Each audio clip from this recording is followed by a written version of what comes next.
ప్రస్తుతం మనతో పాటు ఉన్నారు Andhra Pradesh retired chief secretary BJP నాయకులు ఐవైఆర్ కృష్ణారావు. కృష్ణారావు గారు, రేపు ముఖ్యమంత్రిగా జగన్మోహన్ రెడ్డి బాధ్యతలు స్వీకరించబోతున్నటువంటి ఈ తరుణంలో మీకు ఉన్నటువంటి సుదీర్ఘ బ్యూరోక్రాట్ ఎక్స్పీరియన్స్ ద్వారా జగన్మోహన్ రెడ్డి నుంచి ఏం ఆశిస్తున్నారు అంటే ఏం చెప్తారు? 2019 ఎన్నికలు రెండు విషయాలను చాలా స్పష్టంగా తెలియజేశాయి. ఢిల్లీలో మళ్ళా బీజేపీ రావటానికి కారణం అక్కడ సమర్థవంతమైన అవినీతి రహిత పాలన ఇవ్వటం. ఒక 5 ఏళ్లలో అది ప్రజలు గమనించారు. ఆంధ్రప్రదేశ్లో తెలుగుదేశం పార్టీ పోవటానికి సరిగ్గా దానికి ఆపోజిట్ ఇక్కడ జరిగిందని నేను అనుకుంటాను. అవినీతి ఎక్కువ ఉండింది, అసమర్థత ఉండింది, ఆశ్రిత పక్షపాతం కూడా చాలా ఎక్కువగా ఉంది. ఈ 3 కారణాల వలన ఆ పార్టీ పోయింది. కాబట్టి అది ఒక గుణపాఠం కింద తీసుకొని పారదర్శకమైన అవినీతి రహిత సమర్థవంతమైన పాలన ఇవ్వగలిగితే రాష్ట్రానికి మంచిది, ప్రజలకు మంచిది, ఆయనకు కూడా మంచిది. ఏ రకంగానైనా పాలించవచ్చు, ప్రజలు ఓటు వేస్తారు అనుకునే రోజులు పోయినాయి. పాలనలో గనక సమర్థత లేకపోతే మళ్ళా గెలవటం ఎవరికైనా కష్టం. ఇప్పుడు జరిగినటువంటి ఎన్నికల్లో జగన్మోహన్ రెడ్డి గెలుపులో ఐవైఆర్ కృష్ణారావు గారి భాగస్వామ్యం అంతా, చంద్రబాబు నాయుడు గారి ఓటమిలో మీ భాగస్వామ్యం అంతా. అది మీరు చెప్తే బాగుంటుంది. నేను అనుకోవటం చాలా కారణాలు చంద్రబాబు నాయుడు గారి ఓటమికి కారణమని అనుకుంటున్నాను. మొట్టమొదటిది ఆయన స్ట్రాటజీయే 2014లో పవర్కి వచ్చినప్పటి నుంచి సరిగ్గా లేదనేది నా అభిప్రాయం. ఇమీడియట్గా 2014 ఎలక్షను, అంతకుముందు 2009 ఎలక్షను, రెండు కూడా ఆయన అపోజిషన్లో ఉండి ఫేస్ చేశాడు.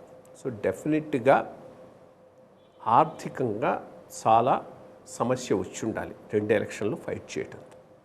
సో 2019 ఎన్నికను ఆ ప్రాబ్లం రాకుండా ఉండాలి అనే దృష్టితోనే పాలన మొదలెట్టారు. సో దాంతో అవినీతి చాలా విచ్చలవిడైపోయింది. దాన్ని ఎక్కడ కంట్రోల్ చేసుకోలేకపోయినారు. అది చాలా ఇంపార్టెంట్ రోల్ ఈ ఎలక్షన్లో ప్లే చేసిందని నేను అనుకుంటాను. ఈ జన్మభూమి కమిటీలు ఈ పేరుతో ఈ కార్యకర్తలను వాళ్లను బలోపేతం చేయటం మొదలెట్టేటప్పటికీ ఫీల్డ్ లెవెల్లో వాళ్ళు చాలా విశృంఖలంగా ప్రవర్తించడం మొదలెట్టారు. వన్ సైడెడ్ అయినారు. అక్కడే నేను చెప్తుంది, ట్రాన్స్పరెంట్, ఎఫిషియెంట్, పారదర్శక, సమర్థవంతమైన పాలన ఎప్పుడు నీకు ఓట్లు ఇస్తుంది. ఎలిజిబిలిటీ ఉన్నవాడికి గవర్నమెంట్ బెనిఫిట్ పోకుండా ఎలిజిబిలిటీ లేనివాడికి బెనిఫిట్ పోయిందంటే ప్రజలు సహించలేరు లోకల్గా. ఈ జన్మభూమి కమిటీస్తో అది లార్జ్ స్కేల్లో జరిగింది. అదొకటి మెయిన్ కారణం. So one is corruption, second is this. మూడోది, ఈయన ఆ పొజిషన్లో ఉన్నప్పుడు కొంత ఆయన గ్రూప్ వాళ్ళు బాగా ఆయన సపోర్ట్ చేశారు. వాళ్ళకు ఒబ్లైజ్ అయినాడు, వాళ్ళను హి హ్యాస్ టు రివార్డ్ దెమ్. ఆ రివార్డింగ్ కూడా ఒక లెవెల్ను మించిపోయింది. ఒక ఒక ఒక పర్టికులర్ కోటరీ అరౌండ్ హిమ్ చాలా అహంభావాన్ని ప్రదర్శించారు. ఆ అహంభావం ఏమైందంటే ఏదో ఇక్కడ అక్కడ కాదు, అక్రాస్ వెళ్ళిపోయింది. సో దానికి కూడా ప్రజల్లో బాగా రియాక్షన్ వచ్చింది. ఇంకా రెండు అంశాలు చెప్పి I think I wind up on this. ఇంకో ప్రధానమైన విషయం అంటే ఎవ్రీథింగ్ ఈయన అంతకుముందు అనుభవించి దాని నుంచి బయటికి రావాలనే ఉద్దేశంతో చేసింది ఇప్పుడు బెడ్స్ కొట్టింది. 2004లో ఈయన ఓడిపోవటానికి కారణం ఉద్యోగులు అనేటువంటిది గట్టిగా ఫిక్స్ అయినాడు. సో వీళ్ళను మేనేజ్ చేయాలని దానికి ఏది ఆయుధంగా వాడాడంటే ఎంప్లాయీస్ యూనియన్స్ వాళ్ళు టుక్ కేర్ ఆఫ్ దెమ్సెల్స్, కానీ వాళ్ళ ఎఫెక్ట్ ఉద్యోగుల మీద ఏమీ లేకుండా పోయింది. సో ఉద్యోగులు ఆయనకు రియల్గా ఎవరు వేసినట్టు కూడా లేదు ఇతడు. అండ్ కొద్దిగా చేసి ఎక్కువగా చెప్పుకోవటం, విపరీతమైన ప్రచారం, క్షేత్రస్థాయిలో పని లేదు, ప్రచారం ఎక్కువ ఉంది. సో ఈ అంశాలన్నింటినీ మీరు కలిపి బహిరంగ కూడా మీరు హైలైట్ చేయడం ద్వారా పేరుకి భారతీయ జనతా పార్టీ నాయకుడు అయినప్పటికీ పరోక్షంగా జగన్మోహన్ రెడ్డి గెలుపులో మీ కంట్రిబ్యూషన్ ఖచ్చితంగా ఉంది అని చెప్పి ఈరోజు క్లెయిమ్ చేసుకోదలుచుకున్నారా? నేనేమి క్లెయిమ్ చేసుకోదలుచుకోలేదు. అబ్సల్యూట్లీ. నేను పాయింట్ వాస్, నాకు ఆయనతో డిఫరెన్స్ ఆఫ్ ఒపీనియన్ వచ్చింది, బయటకు వచ్చాను. బయటకు వచ్చిన తర్వాత నా అభిప్రాయాలు చెప్పే స్వేచ్ఛ నాకు ఉంది కదా, ఈ అన్నిటి మీద నేను ఫీల్ అయిన అభిప్రాయాలన్నీ ఈ 2 సంవత్సరాల నుంచి చెప్తూ వచ్చాను. ఒకటి ఏమైందంటే, నేను అజయ్ కల్లని చెప్పడంలో ఇష్యూకు క్రెడిబిలిటీ వచ్చింది. ఇంకెవరైనా చెప్పుండుంటే అంత క్రెడిబిలిటీ ఉండేది కాదు. వీళ్ళు సిస్టంలో పనిచేశారు, తెలిసిన వాళ్ళు చెప్తున్నారు అనేది కొంత క్రెడిబిలిటీ డెఫినెట్. కానీ అదే విషయం గురించి అడిగితే, సిస్టంలో ఉన్నవారు కాబట్టి సిస్టంలో ఉన్నప్పుడే మీరు అబ్జెక్ట్ చేయకుండా బయటకు వచ్చిన తర్వాత మీరు అబ్జెక్ట్ చేయడం మీదే పదే పదే తెలుగుదేశం నాయకులు ఎన్నికల సందర్భంలో మిమ్మల్ని టార్గెట్ చేస్తూ వచ్చిన మాట. ప్రభుత్వంలో పనిచేసేటప్పుడు నీకు పరిధులు ఉంటాయి, ఆ పరిధుల్లోనే పని చేయగలవు, కానీ పరిధుల్లో మీరు పని చేయలేవు. అది ఫస్ట్ పాయింట్. రెండోది, వీటిలో ఏవైనా ఇంపార్టెంట్ ఇష్యూస్లో నేను ఏమి రాశాననేటటువంటిది ఫైల్లో ఉంటుంది, కానీ బయటకు వచ్చి చెప్పలేను కదా ఆ రోజు. వీటిలో కూడా నేను ఏది తప్పుగా ఏమీ రాయలేదు, తప్పుగా ఏమీ అడ్వైస్ చేయలేదు. అడిగినంత వరకు మన అడ్వైస్ను వాళ్ళు తీసుకున్నంత వరకు. ఈరోజు బయటకు వచ్చిన తర్వాత ఫ్రీగా ఉన్నప్పుడు నీకు మాట్లాడే స్వేచ్ఛ లేదంటానికి వాళ్ళు ఎవరు? సో తప్పకుండా ఉంది, మాట్లాడే. చంద్రబాబు నాయుడు గారి పరిపాలన నిజంగానే లోపభూయిష్టంగా జరిగితే మీరు మీ సర్వీస్ అయిపోయిన తర్వాత బ్రాహ్మణ కార్పొరేషన్ చైర్మన్ ఎందుకు తీసుకున్నారు అన్నది ఒక ప్రశ్న. 2, అదే సందర్భంలో మీరు రైట్ టు ఇన్ఫర్మేషన్ చీఫ్ కమిషనర్గా కూడా ఇవ్వాలి అని చెప్పి చంద్రబాబు నాయుడు గారి మీద ఒత్తిడి తీసుకొచ్చారు అన్నది రెండో ప్రశ్న. ఈ రెండింటికి మీ దగ్గర సమాధానం? యాక్చువల్గా రైట్ టు ఇన్ఫర్మేషన్ కమిషనర్గా నేను ఒత్తిడి చేసే ప్రశ్నే లేదు, ఆయనే ఇద్దాం అనుకున్నాడు. నార్మల్గా చీఫ్ సెక్రటరీగా డీజీపీలుగా పనిచేసిన వాళ్ళకి ఏదో ఒకటి పోస్ట్ రిటైర్మెంట్ పోస్టింగ్లు ఇవ్వటం జరుగుతుంది. నేను జనవరి ఎండ్కు రిటైర్ అవుతున్నా. జనవరి 15th నాడు, 15th, 16th ప్రజ్యుమ్న ఫోన్ చేసి, సార్ మిమ్మల్ని చీఫ్ కమిషనర్ ఆఫ్ అదే ఇన్ఫర్మేషన్, రైట్ టు ఇన్ఫర్మేషన్ దానికి వేయాలనుకుంటున్నారు, అది సుప్రీంకోర్టు జడ్జి క్యాడర్లో ఉంటుందని గవర్నర్ గారికి కూడా ఫైల్ పంపించినారని నాకు చెప్పాడని అంటే, నేను చెప్పాను నాకు పోస్ట్ రిటైర్మెంటు ఏ పోస్ట్ మీద నాకు ఇంట్రెస్ట్ లేదు, నాకు ఒకే ఒక దాని మీద ఉంది. ఎందుకంటే అది నేను ఉన్న టైంలో కాస్త వర్కౌట్ చేశాను కాబట్టి అది చేద్దామని, మొదటి నుంచి నాకు సర్వీస్ చేద్దామనే మోటివ్ కమ్యూనిటీకి ఉన్నది. నేను సీఎం గారిని వచ్చి ఆ ఫైల్ పట్టుకొని అడుగుతాను, దానికి వీలైతే అది ఒకటి ఇవ్వమను, లేకపోతే నాకు I want to be free అని ఆ రోజు కూడా చెప్పడం జరిగింది. నువ్వు చెప్పింది కూడా ఇదే, నాకు ఇచ్చేటట్టయితే బ్రాహ్మిన్ కార్పొరేషన్ ఇవ్వండి, జాయిన్ అవుతాను. నాకు ఇంకే పోస్ట్ రిటైర్మెంట్ పోస్టింగ్ మీద, చంద్రబాబు నాయుడు పరిపాలనలో చంద్రబాబు నాయుడు దగ్గర మీరు సీఎస్గా ఉన్న సందర్భంలో ఆయన చేస్తున్నటువంటి కార్యక్రమాలు నచ్చనటువంటి మీరు మీ టెన్యూర్ అయిపోయిన తర్వాత మళ్ళీ ఆయన దగ్గరికి వెళ్ళి బ్రాహ్మణ కార్పొరేషన్ లేక మరో ఏదైనా పోస్టు ఎందుకు ఆశించారు అంటే, చెప్పాను కదా, నాకు ఆ కమ్యూనిటీ అంతవరకు ఆ సెగ్మెంట్ మీద వర్క్ చేయాలి అనేటటువంటిది it's my life's ambition, life's desire. So దానికోసం నేను దేనికైనా కాంప్రమైజ్ కావడానికి విల్లింగ్గా ఉన్నాను. సో అందుకోసమే పోయి చేశాను. తప్పులు చేస్తున్న చంద్రబాబు నాయుడుతో పాటు కలిసి ఉండడానికి ఆ రోజు మీరు ఎందుకు ఇష్టపడ్డారు అన్నది నా ప్రశ్న. పాయింట్ ఈజ్, తప్పు కాదు, ఇది వెరీ లిమిటెడ్ ఫీల్డ్. లిమిటెడ్ ఫీల్డ్లో నాకు తెలుసు నేను I can deliver and do something అని, అదే ఉద్దేశంతో వెళ్ళినందుకు సాటిస్ఫాక్షన్ ఉంది. ఇన్ఫ్యాక్ట్ దాన్ని ఒక మోడల్ కార్పొరేషన్ కింద విచ్ కెన్ బి మిగిలిన కార్పొరేషన్లు కూడా అడాప్ట్ చేసుకునే లెవెల్కి తీసుకుపోయినాను. అన్ఫార్చునేట్ మధ్యలో రావాల్సి వచ్చింది. 6 నెలల పాటు నాకు కనీసం ముఖ్యమంత్రి గారు అపాయింట్మెంట్ ఇవ్వలేదు అన్నది ఆ రోజు ప్రెస్ కాన్ఫరెన్స్లో మీరు చెప్పినటువంటి మాట. 6 నెలల పాటు ఒక ముఖ్యమంత్రి ఒక కార్పొరేషన్ చైర్మన్కి, దట్టు ఒక ఎక్స్ సిఎస్కి అపాయింట్మెంట్ ఇవ్వనంత తప్పు కృష్ణరావు గారు ఏం చేశారు అంటే ఆ రోజు? వారిని అడగాలి, నన్ను అడిగితే నేనేం చెప్తాను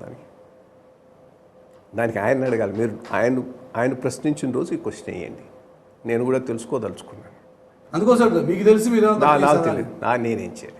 మీ ఇద్దరి మధ్య ఏదైనా ఒక ఈగో క్లాష్ ఏమైనా క్రియేట్ అయిందా? ఈగో క్లాష్కి అవకాశం లేదని నేను అనుకుంటున్నాను. మరి అది నేను అన్నట్టు అటు సైడ్ నుంచి ఏముందనేది ఇంతకు మించి నాకు ఐడియా లేదు. ఎందుకంటే ఆ తర్వాత మీరు చేసినటువంటి కార్యక్రమాలు ఎవరి రాజధాని అమరావతి అయినటువంటి పుస్తకాలు రాయడం కానీ, లేక చంద్రబాబు నాయుడు పరిపాలన మీద డైరెక్ట్గా విమర్శలు చేయడం కానీ, ఇవన్నీ కూడా మీరు ఆ తర్వాత స్టార్ట్ చేసినటువంటి యాక్టివిటీస్. అంతే నేను ఫ్రీగా ఉన్నప్పుడే స్టార్ట్ చేశాను. ఫ్రీ అయిందే ఆ తర్వాత, గవర్నమెంట్లో ఉండి రాయలేను కదా.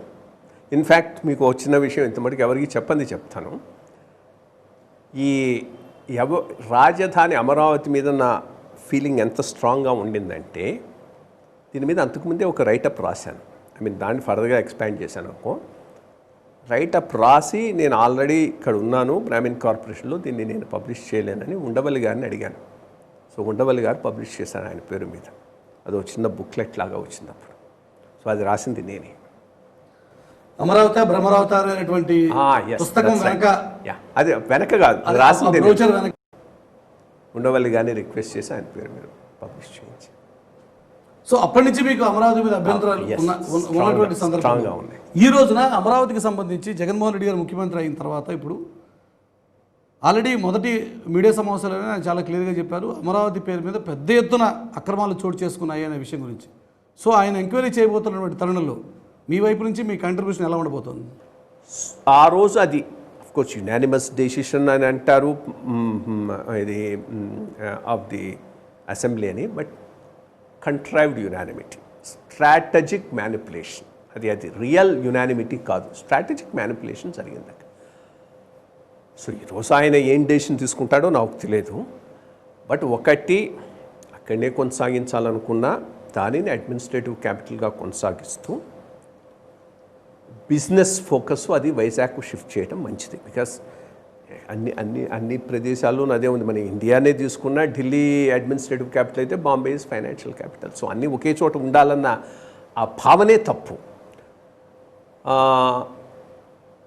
అది మరి ఏ రకంగా ఆయన ముందుకు తీసుకుపోవాలని చూస్తున్నాడో తెలియదు, కానీ ఒకవేళ అక్కడ ఉంచదలుచుకుంటే మాత్రం ఇది బెస్ట్ ఆల్టర్నేటివ్. సో అమరావతిని చంద్రబాబు నాయుడు ఊహించిన తరహాలో లేక ఆయన కోరుకున్నటువంటి ఒక నగర నిర్మాణ తరహాలో, కేవలం ఒక రాజధాని కాకుండా ఒక నగర నిర్మాణం ఆయన ఆలోచన అయితే, ఆ తరహాలో కాకుండా చేయడం బెటరు అన్నది మీరు ఇస్తున్నటువంటి సూచన కరెక్ట్. అంటే నేను పుస్తకాలు కూడా అదే రాశాను, అంటే ఇక్కడే కాదు ఇప్పుడు జగన్మోహన్ రెడ్డి గారికి. ఎందుకంటే ఆల్రెడీ సరే ఓకే, మీ పుస్తకం రాసే సమయానికి చంద్రబాబు నాయుడు గారు ముఖ్యమంత్రి, బట్ ఈరోజు ఉన్నటువంటి పరిస్థితుల్లో కొత్త ప్రభుత్వం మళ్ళీ ఆంధ్రప్రదేశ్లో కొలువు తీరుతున్నటువంటి తరుణంలో పుస్తకం చంద్రబాబు నాయుడు స్పెసిఫిక్ కాదు, జగన్మోహన్ రెడ్డి స్పెసిఫిక్ కాదు. పుస్తకం is based on facts and study of different Capitals across the world. అవన్నీ కూడా దాంట్లో మెన్షన్ చేయడం జరిగింది. ఈ ప్రాబ్లమ్స్ మనం ఫేస్ చేసిన ప్రాబ్లం మన ఒక్కళ్ళ ప్రాబ్లమే కాదు, ఇది ప్రపంచం అంతటా కూడా ఎక్కడెక్కడైతే రాజధాని రీలొకేట్ చేయాలనుకున్నారో అక్కడ ఇష్యూస్ అన్నీ వచ్చాయి. డిఫరెంట్ ప్లేసెస్లో డిఫరెంట్ సొల్యూషన్స్ వచ్చాయి. సో ఆ రకంలో ఆయనున్న బెస్ట్ థింగ్ ఆంధ్రప్రదేశ్కి ఆ రోజు అడ్మినిస్ట్రేటివ్ క్యాపిటల్, మిగిలిన ఏరియాస్ని డెవలప్ చేసుకోవాలి. రాజధాని భూములకి సంబంధించి ఇప్పటికే ఒక ఎంక్వైరీ జరగాలి అనేటువంటి ఒక ఆలోచనలో వైఎస్ఆర్ పార్టీ ఉన్నట్టు ఎన్నికల ముందు చెప్పింది, ఇప్పుడు ఎన్నికల తర్వాత కూడా ఇస్తున్నటువంటి ఇండికేషన్స్. ఆ విషయానికి సంబంధించి మీరు మీ వైపు నుంచి ఎటువంటి కంట్రిబ్యూషన్ ఉండబోతోంది? ఆ రోజు జరిగినటువంటి వ్యవహారాలు తెలుసున్నటువంటి వ్యక్తిగా. అంటే ఏ వ్యవహారాలు తెలిసినా రెండు విషయాలు. మనకు తెలిసిన వ్యవహారాలని ఫైల్ మీద ఉన్న వ్యవహారాలు. ఫైల్ మీద ఉన్న వ్యవహారాలు ఫైల్ చూసుకుంటే ఎవరికైనా తెలుస్తుంది, అది స్పీకింగ్ ఫైల్స్ ఉంటాయి. బియాండ్ ఫైల్స్ ఏం జరిగిందనేటటువంటిది మనకు ఊరికే చూసాయిగా వింటాం రూమర్ కిందనే, కానీ మన దగ్గర ఇన్ఫర్మేషన్ ఏమి ఉండదు. అందుకని నా పుస్తకంలో కూడా దాని గురించి ఎక్కడ మెన్షన్ చేయలేదు. కానీ మీకు ఒక సిఎస్గా అక్కడ ఉన్నటువంటి పరిస్థితులన్నీ తెలుసున్నటువంటి వ్యక్తిగా ఇన్సైడ్ ట్రేడింగ్ జరిగింది ఇక్కడ. ప్రభుత్వమే ఉద్దేశపూర్వకంగా కొంతమంది వ్యక్తులకి సమాచారాన్ని అందించి తద్వారా వారికి లబ్ధి చేకూర్చుంది అన్నది ప్రధానమైనటువంటి ఆరోపణ. అయితే ఈ ఇన్సైడ్ ట్రేడింగ్కి సంబంధించి మీరేం చెప్పదలుచుకున్నారు? ఒకటి, అది చూడాలి అంటే రికార్డ్స్ చూడాలి, ల్యాండ్ రికార్డ్స్ చూడాలి. ల్యాండ్ రికార్డ్స్ చూసి ఎవరి నుంచి ఎవరు కొన్నారు, ఏ పీరియడ్స్లో కొన్నారు, ఎవరు బెనిఫిట్ అయినారు, వాళ్ళు ఎవరికైనా బినామీలా, ఇదంతా ఇన్వెస్టిగేషన్లో వచ్చే విషయం. సో ఆఫ్ హ్యాండ్గా అది దట్సే అందరూ అనుకుంటున్న మాట, నిజమున్న మాట, దాంట్లో ఏమీ డౌట్ లేదు. బట్ ఎస్టాబ్లిష్ చేయాలంటే ఎంక్వైరీ కావాలి. సో మీరు కూడా నమ్ముతున్నారా ఆ రోజు కొంత ఇన్సైడ్ ట్రేడింగ్ జరిగింది అని? నేను మెన్షన్ చేశాను, పుస్తకాలు కూడా మెన్షన్ చేశాను, but not with details. This the general feeling. దాన్ని ఇప్పుడు ఎవరు బెనిఫిషరీస్, ఎవరి వల్ల ఎవరు బెనిఫిట్ అయ్యేది అనేది ఎంక్వైరీ చేస్తే కానీ తెలియదు. రైట్. అమరావతికి సంబంధించిన వ్యవహారంతో పాటుగా ఈ రోజున చంద్రబాబు నాయుడు పరిపాలనలో అనేక అక్రమాలు చోటు చేసుకున్నాయి. అధికార దుర్వినియోగం పెద్ద ఎత్తున జరిగింది. చాలా మేరకు నిధులు మళ్లింపబడ్డాయి అనేటువంటి ఒక ఆరోపణ వస్తున్నటువంటి సందర్భంలో మీకున్నటువంటి మీ టెన్యూర్లో, మిగతా సందర్భాన్ని పక్కన పెడితే మీ టెన్యూర్లో సిఎస్గా మీరు ఈ రోజున ఇప్పుడు ప్రభుత్వానికి ఏదైనా సమాచారం ఇవ్వదలుచుకున్నారు? పాయింట్ ఈస్, నేను సమాచారం అంటూ స్పెషల్గా ఇచ్చేదేమీ ఉండదు, ఎందుకంటే నా సమాచారం అంతా ఫైల్లోనే ఉంటుంది. వన్స్ ఎవర్ గవర్నమెంట్లో ఉంటే వాళ్ళ ఫైల్స్ యాక్సెసిబుల్ అవుతాయి. చూద్దాం మరి ఎట్లా పోతూ ఉందో దాన్ని బట్టి. ఎక్కడైనా స్పెసిఫిక్గా ఇటు అటు చెప్పాల్సిన అవసరం నాకేమీ లేదు. బట్ జనరల్గా మాత్రం ఇష్యూస్ ఉన్నాయి. Let them come to grapple with it. Let's see at that time. ఇప్పుడు భారతీయ జనతా పార్టీ నాయకులుగా ఉన్నారు, తర్వాత సరే భారతీయ జనతా పార్టీలో మీరు చేరిన సందర్భంలో భారతీయ జనతా పార్టీ నాయకులుగా ఈ రోజున కేంద్ర ప్రభుత్వం నుంచి వచ్చినటువంటి పెద్ద ఎత్తున నిధులు ఆంధ్రప్రదేశ్లో మళ్లించబడ్డాయి, దారిబడ్డాయి అనేటువంటి ఒక ఆరోపణ ఉంది. దానికి సంబంధించి మీరు ఏం చెప్పదలుచుకున్నారు? మీరు నమ్ముతున్నారా ఆరోపణ? ఆరోపణ నమ్ముతున్నాను, కానీ ఇది కూడా అగైన్ ఎంత అయింది అనేది ఆరోపణ డెఫినెట్గా నమ్ముతున్నాను. జరిగింది, దాంట్లో ఏమీ డౌట్ లేదు. బట్ ఎంత మేరకు జరిగింది, ఎక్కడి నుంచి ఏ స్కీమ్ నుంచి ఏ స్కీమ్కి డైవర్ట్ చేశాను, ఓన్లీ ఇన్వెస్టిగేషన్ వెళ్ళి. మరొక ప్రధానమైనటువంటి చర్చ ఆంధ్రప్రదేశ్లో ఒక సెంటిమెంట్గా మారిపోయినటువంటి ప్రత్యేక హోదాకు సంబంధించిన వ్యవహారం. ప్రత్యేక హోదా గురించి నేను మోదీ గారిని అడుగుతూనే ఉంటాను, ఆయన ఇచ్చేదాకా అన్నది జగన్మోహన్ రెడ్డి గారు మొట్టమొదటి మీటింగ్ తర్వాతే ఇచ్చినటువంటి స్టేట్మెంట్. ఈరోజు ఆంధ్రప్రదేశ్కి ప్రత్యేక హోదా కేంద్ర ప్రభుత్వం ఏదో ఒక దశలో ఇచ్చే ఆస్కారం ఉందా అసలు? ఫస్ట్ ఆఫ్ ఆల్ నాకు ఒక చిన్న క్లారిఫికేషన్ మీ నుంచి కావాలి, అందరికీ కూడా కావాలి. ప్రత్యేక హోదా అంటే ఏంటి? నాకు క్లారిటీ లేదు, అందుకని అడుగుతున్నాను. ఆ రోజు వెంకయ్యనాయుడు గారు రాజ్యసభలో చెప్పినటువంటి మాటలు తప్ప ప్రత్యేక హోదా అంటే ఏంటి? విభజిత ఆంధ్రప్రదేశ్కి ఇది సంజీవంలో ఉపయోగపడుతున్నది. దాంట్లో కాంపోనెంట్స్ ఏంటి? ఏ కాంపోనెంట్స్ ఉంటే ఆ కాంపోనెంట్స్ ఇవ్వమని కదా ఈరోజు అడుగుతున్నటువంటి ప్రశ్న. Absolutely correct. We come to the point. ప్రత్యేక హోదా కాంపోనెంటు ఎకనామిక్ అసిస్టెన్స్, పరిశ్రమ రాయితీలు కాదు. ఆ పాయింట్ మీద క్లారిటీ ఉంటే అసలు ఇష్యూయే లేదు దీని మీద. అది క్లారిటీ రాకుండా తీసుకురాకుండా సంవత్సరంన్నర 2 సంవత్సరాల నుంచి చంద్రబాబు నాయుడు గారు ఈ ప్రత్యేక హోదా అనే పేరుతో పెద్ద గేమ్ ఆడారు. నా దృష్టిలో అది ఏ రోజు స్పెషల్ కేటగిరీ స్టేటస్లో పరిశ్రమ రాయితీలు భాగం కాదు. ఫస్ట్ పాయింట్ అది ఫ్యాక్ట్. దాని మీద మనకు అగ్రిమెంట్ ఉంటే మిగిలిన ఇష్యూస్ డిస్కస్ చేయొచ్చు. రెండో పాయింట్, మన్మోహన్ సింగ్ గారు ఆ రోజు పార్లమెంట్లో ఏమని ప్రకటన చేశారు? ఆయన చేసిన ప్రకటనలో 2 పారాగ్రాఫ్లు ఉన్నాయి, పోయి ఎవరైనా చదువుకోవచ్చు. First thing, special category status will be made applicable for economic assistance to bifurcated state of Andhra Pradesh. First paragraph. Second paragraph, industrial incentives as mentioned in the AP Reorganization Act will be made applicable to both Andhra and Telangana. ఆ మన్మోహన్ సింగ్ గారి స్టేట్మెంట్లో కూడా special category స్టేటస్లో industrial incentives part కాదు. 2 వేర్వేరు అంశాలు అంటారు. వేర్వేరు అంశాలు. సో ఇండస్ట్రియల్ ఇన్సెంటివ్స్ పార్ట్ కానప్పుడు ఏ పేరు పెట్టించినా ప్యాకేజ్ అన్నా స్టేటస్ అన్నా వచ్చేది ఒకటి.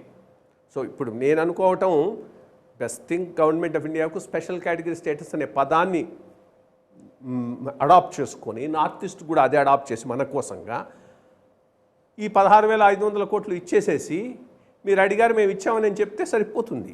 పొట్లానికి ఈ పేరు పెడితే సరిపోతుంది. సో అది ఇష్యూ కాని దాన్ని ఈ ఇండస్ట్రియల్ ఇన్సెంటివ్స్ను స్పెషల్ కేటగిరీ స్టేటస్లో వస్తాయన్న రకంగా మభ్యపెడుతున్నారు. సో ఇప్పుడు మన్మోహన్ సింగ్ గారు ఇచ్చినటువంటి స్టేట్మెంట్ని ప్రామాణికంగా తీసుకోవాలా, విభజన హామీల్లో ఇచ్చినటువంటి అంశాన్ని ప్రామాణికంగా తీసుకోవాలా? అసలు మనకు స్పెషల్ కేటగిరీ స్టేటస్ అనేదే మన్మోహన్ సింగ్ గారి స్టేట్మెంట్ నుంచే వచ్చింది కదా, ఇంకెక్కడి నుంచి రాలేదు కదా. సో దాన్నే ప్రామాణికంగా తీసుకోవాలి. At the same time Bundelkhand తరహాలో ఒక ప్యాకేజ్ ఇస్తామని చెప్పిన మాటలు కానీ, లేక వెనుకబడ్డటువంటి రాయలసీమ లేక ఉత్తరాంధ్ర ప్రాంతాలకు ఇస్తామన్నటువంటి వెనుకబడ్డ జిల్లాలకు ఇచ్చేటువంటి స్పెషల్ అసిస్టెన్స్ కానీ, వీటికి సంబంధించి ఏ మేరకు వచ్చింది? బ్యాక్వర్డ్ ఏరియా డెవలప్మెంట్కి ఇచ్చేటువంటి ఫండ్స్ కానీ అవి ఏ మేరకు ఈరోజు ఆంధ్రప్రదేశ్కి వచ్చాయి అంటే, నీతి ఆయోగ్ దాన్ని దీన్ని కంపేర్ చేసి 50 crores చొప్పున జిల్లాకు 6 సంవత్సరాలు ఇస్తే ఇది బుందేల్ఖండ్ ప్యాకేజీకి ఈక్వల్ అవుతుందని చెప్పడం జరిగింది. ఇక్కడ చిన్న ట్రిక్ ప్లే చేస్తూ ఉంది. ఏంటంటే బుందేల్ఖండ్ ప్యాకేజీ అన్నప్పుడు ఇట్లా అన్టైడ్ ఫండ్స్ వాళ్ళకి ఇచ్చినవి 3,000 కోట్లు 2,500 కోట్లు, ఎందుకంటే అక్కడ జిల్లాలు కూడా ఎక్కువ, ప్లస్ అక్కడ పోయేటటువంటి ఎన్ఆర్ఈజిఎస్లో ఫండ్స్, ఇతర స్కీముల్లో ఫండ్స్, సెంట్రల్ సెక్టర్ స్కీముల్లో ఫండ్స్ అన్నీ కలిపి ఒక ప్యాకేజీ కింద 34,000 కోట్లు చూపెడుతున్నారు. ఇక్కడ అవన్నీ తీసేసి అన్టైడ్ ఫండ్స్గా ఇచ్చిన 2,100 కోట్లను చూపెట్టి దాన్ని పోల్చి అక్కడ వచ్చినంత ఇక్కడికి రాలేదంటున్నారు. ఐ థింక్ ఇట్ వాస్ ఇంత లెవెల్లో ప్రభుత్వం అబద్ధాలాడి అబద్ధాలను ప్రచారం చేయటం ఇంకెక్కడ జరిగి ఉండదు. యాక్చువల్గా నువ్వు కనుక కంపేర్ చేయాలంటే అక్కడ 34,000 కోట్లు, ఇక్కడ 2,100 కోట్లకు కూడా ఎన్ఆర్ఈజిఎస్ కింద వస్తున్న ఫండ్స్, మిగిలిన స్కీముల కింద వస్తున్న ఫండ్స్ అన్నీ కలిపి ఒక ప్యాకేజ్ కింద చూపెట్టి కంపేర్ చేసుకుంటాం. మీకున్నటువంటి సుదీర్ఘమైనటువంటి బ్యూరోక్రాట్గా, సీనియర్ మోస్ట్ ఐఏఎస్ ఆఫీసర్గా, సిఎస్గా మీకున్నటువంటి అనుభవంతో మీరు మాట్లాడుతున్నటువంటి మాటల, లేక భారతీయ జనతా పార్టీ నాయకుడిగా కృష్ణారావు గారు మాట్లాడుతున్నటువంటి మాటలు ఇవి? లేదు, రెండు కాదు. Facts, based on facts and challenge. దాని ఇప్పుడు ఈ రోజే కాదు, నేను 2 నెలల నుంచి కూడా 6 నెలల నుంచి నేను మాట్లాడుతున్నప్పుడు కూడా ప్రతి చోట I'm throwing a challenge. This is the fact, just disprove it. రాబోయే కాలంలో కేంద్ర రాష్ట్ర ప్రభుత్వ సంబంధాలు స్ట్రెయిన్ అవ్వకుండా ఉండాలంటే, కేంద్ర రాష్ట్ర ప్రభుత్వాల మధ్య సుహృద్భావ వాతావరణం కొనసాగాలి అంటే, ఈ ప్రత్యేక హోదా అనేది ఆంధ్రప్రదేశ్కి ఇవ్వాల్సినటువంటి ఒక అనివార్య పరిస్థితి భారతీయ జనతా పార్టీకి ఉంది అని చెప్పి మీరు కూడా నమ్ముతున్నారా? ప్రత్యేక హోదా ఇవ్వటానికి వాళ్ళు రెడీగానే ఉన్నారు, స్పెషల్ ప్యాకేజ్ రూపంలో. పేరు మార్చారే కానీ కంటెంట్ మారలేదు. మరి దాన్ని మళ్ళీ స్పెషల్ కేటగిరీ స్టేటస్ అనే పదాన్ని తీసుకొచ్చిస్తారా లేదనేది నేను చెప్పలేను. మరి అది చేస్తారా, చేయడానికి ఉన్న ఇదేంటి? ఎందుకంటే 14th ఫైనాన్స్ కమిషన్ చెప్పిన దాని మీద దాన్ని అసలు తీసేస్తూ జీవో కూడా ఇచ్చేశారు, గవర్నమెంట్ ఆర్డర్. సో దాన్ని రిసీవ్ చేసుకుంటారు, అది ఐ కాంట్ సే. బట్ ఒకటి, అది చేయకూడదని లేదు కదా, అదేమి పేరు మార్చడానికి ఏముంది, చేయొచ్చు, దానికి ఉంది. అదే పెద్ద బ్రహ్మ పదార్థం ఏం కాదు కదా, పార్లమెంట్కి రాజ్యాంగ సవరణ చేయాల్సిన పనే కాదు కదా అదేమి. బట్ మనకు వచ్చే బెనిఫిట్ ఏం పెరగదు, అదే వస్తుంది. ఒక ప్రత్యేక పరిస్థితుల్లో ఆ రోజు భారతీయ జనతా పార్టీలో చేరారు.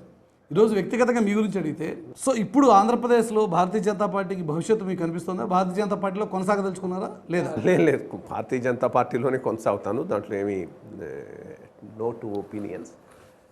యాక్చువల్లీ పొలిటికల్ స్పేస్ ఉంది ఇప్పుడు ఆంధ్రప్రదేశ్లో, tremendous political space. Bharatiya Janata Party expand కావడానికి తప్పకుండా అవుతుంది. దానికి కొంత సమయం పడుతుంది, కానీ ఇప్పుడు ఇమ్మీడియట్గా ఆలోచిస్తే అజయ్ కల్లాం గారు కావచ్చు, శామ్యూల్ గారు కావచ్చు, మీ సహచరులు, మీతో పాటు ఉన్నటువంటి వాళ్ళందరూ కూడా ఈ రోజున జగన్మోహన్ రెడ్డి టీంలో చేరడానికి రెడీ అవుతున్నటువంటి సందర్భంలో మీరు కూడా భారతీయ జనతా పార్టీ ఎందుకు జగన్మోహన్ రెడ్డి టీంలో ఉంటే మంచిది అనేటువంటి ఆలోచనలు ఉన్నారా? ఎప్పుడు నాకు చెప్పాను కదా, అది పెద్ద కన్సిడరేషన్ కాదు, ఎక్సెప్ట్ ఆ ఏరియాలో వర్క్ చేయాలన్న డిజైర్. అది చూద్దాం, ఏదైనా అవకాశం ఉంటే ఎస్ అగైన్ విల్. అంటే జగన్మోహన్ రెడ్డి గారికి కూడా మీరు ఆ విషయంలో మీ ప్రపోజల్ ఇవ్వదలుచుకున్నారా? నేనేమి ఇవ్వను, అటు నుంచి ఏదైనా రిక్వెస్ట్ ఉంటే చూద్దాం, అప్పుడు మా పార్టీని కూడా సంప్రదించి ఏదైనా అవకాశం. భారతీయ జనతా పార్టీలో ఉంటూ జగన్మోహన్ రెడ్డి గారి పార్టీకి సంబంధించినటువంటి ప్రభుత్వంలో ఒక కార్పొరేషన్ పదవి తీసుకోవడం అనేది సాంకేతికంగా సాధ్యమయ్యేటువంటి విషయం? సాధ్యం అవుతుందా లేదా అనేది పార్టీ నిర్ణయించాలి, నేను కాదు కదా. సో టెక్నికల్గా మీ వరకు మీరు ఆలోచించుకుంటే అదొక మీ ఇంట్రెస్ట్. నేను బీజేపీలోనే ఉన్నాను. మీరు కోరుకున్నటువంటి ఆ బ్రాహ్మణ్ కార్పొరేషన్ పదవే మీకు వైఎస్ఆర్ పార్టీ ఆఫర్ చేస్తే భారతీయ జనతా పార్టీ నుంచి బయటకు వచ్చేందుకు సిద్ధంగా ఉన్నారా? లేదు, నేను చెప్పాను కదా, భారతీయ జనతా పార్టీ నుంచి బయటకు వచ్చే ప్రశ్నే లేదనేది ముందు చాలా క్లారిటీగా చెప్పాను. Maybe I will pose it to the party leadership and then seek their guidance. వాళ్ళు ఇస్తే ఐ డోంట్ నో, మీరు ఇంట్రెస్ట్ ఉంది కాబట్టి అడుగుతున్నాను నేను కృష్ణారావు గారు, మీ ఇంట్రెస్ట్ ఉంది కాబట్టి చెప్పాను కదా. That's what I thank you sir. TV కోసం సమయాన్ని కేటాయించేందుకు థ్యాంక్ యూ వెరీ మచ్, ధన్యవాదాలు. ఇది రిటైర్డ్ సిఎస్ అలాగే భారతీయ జనతా పార్టీ నాయకులు కృష్ణారావు గారు మనోగతం. చూస్తూనే ఉండండి టీవీ9.